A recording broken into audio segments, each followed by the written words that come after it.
Unajua watu wakaribia mzee kama mimi, kuna vile baridi mvua hii wewe ikichange unasikia hadi bana sifa. Haleluya. Sifa ni baya, ni sana kufanya kuvaa mzee amesema atasema mvua itakuwa. Haleluya. Bwana asifiwe. Amen. Amen. Atufungue Yohana ni wa 4 mstari wa 23. Ni maneno na Yesu akinenea mwanamke mmoja anaitwa hatujua jina, tunamuita Msamaria. Bwana asifiwe. Ati watu wakikudescribe wanasema yule mama yule mugaro kama mkoa kama mmoja. Bwana asifiwe. Lakini mimi namjua.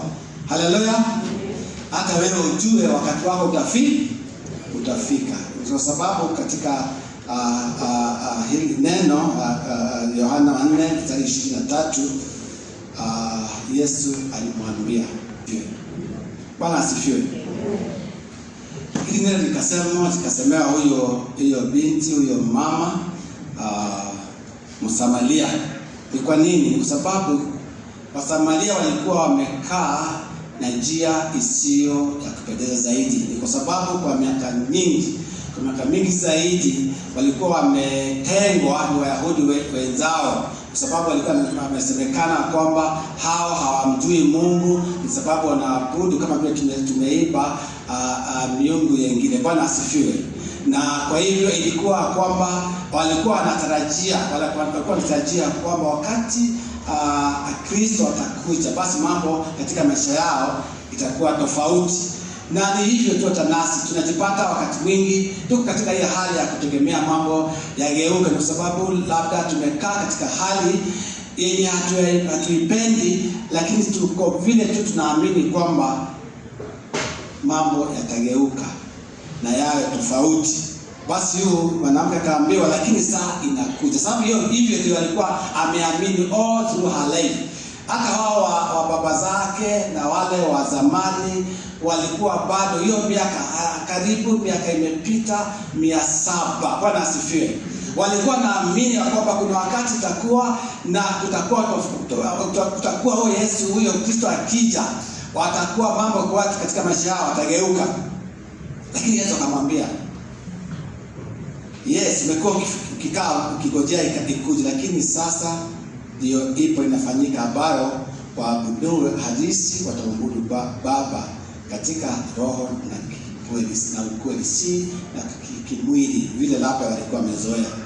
Na ni wakati huu hasa wakati tunasema hii mwaka wa ujenzi, hasa mtu akisimama hapa tupata viongozi kupata nafasi, tunasikia jukumu hasa ya kutumia nafasi kuelezea na kuwahimiza zaidi. Ndio basi tuungane katika hii jukumu yenye iko mbele yetu. Ni kwa sababu kama uko na maono katika maisha, ni vizuri uwaelezee wale unatembea na wao, kwa sababu tunaweza kuwa tuna maono na tumekuwa nao kwa miaka mingi, lakini wakati umefika ni lazima tukuelezee zaidi. Ndio basi tuwe safari pamoja. Maana asifiwe. Ni kwa sababu hatuwezi sisi kama viongozi pekee kujenga, tunategemea washirika wawe nasi, lazima basi waelezee zaidi, ndio basi ukaelewa.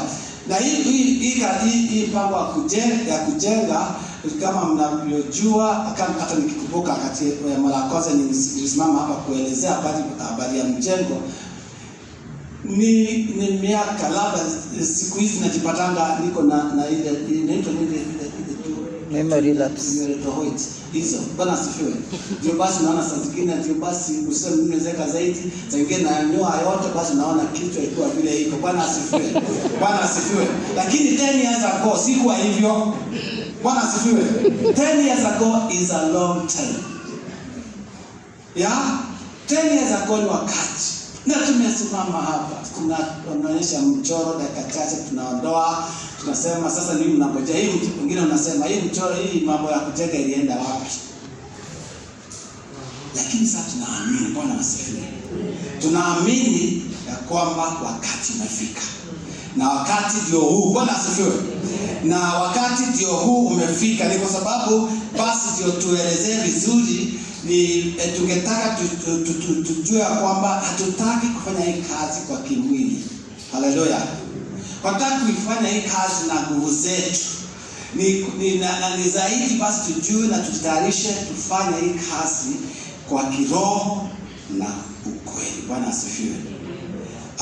Neno katika Timotheo wa pili 2 Timothy 3:16 mpaka 17 anatuambia, hasa nikihusia hili neno nimesoma wakati huu, kwamba kila andiko, Bwana asifiwe. Sasa inaweza kuwa labda nasema sasa hii mambo ya mwanamke ni lini wanaume walijeka. Sasa natokea mwanamke alafu natokea mjengo.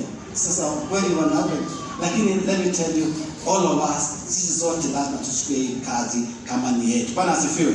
Ni kwa sababu basi tunataka tuelezewe zaidi, tujue kwamba vile Biblia imesema kila andiko, hata hili la mwanamke Msamaria lenye pumzi ya Mungu, sababu hata hili liko katika lenye pumzi ya Mungu, lafaa kwa mafundisho. Bwana asifiwe. Na naomba tutafundishwa vile tutaendesha hii kazi vizuri. Na kwa onya, kwa sababu inaweza kuwa wakati tulikuwa tunapangilia hiyo miaka yote, labda kuna yale tumekosea na tungetaka tuonye na tujue ya kweli hayo makosa. Wakati huu umefika kwa kuelezea habari ya mradi kwa ushirika wote.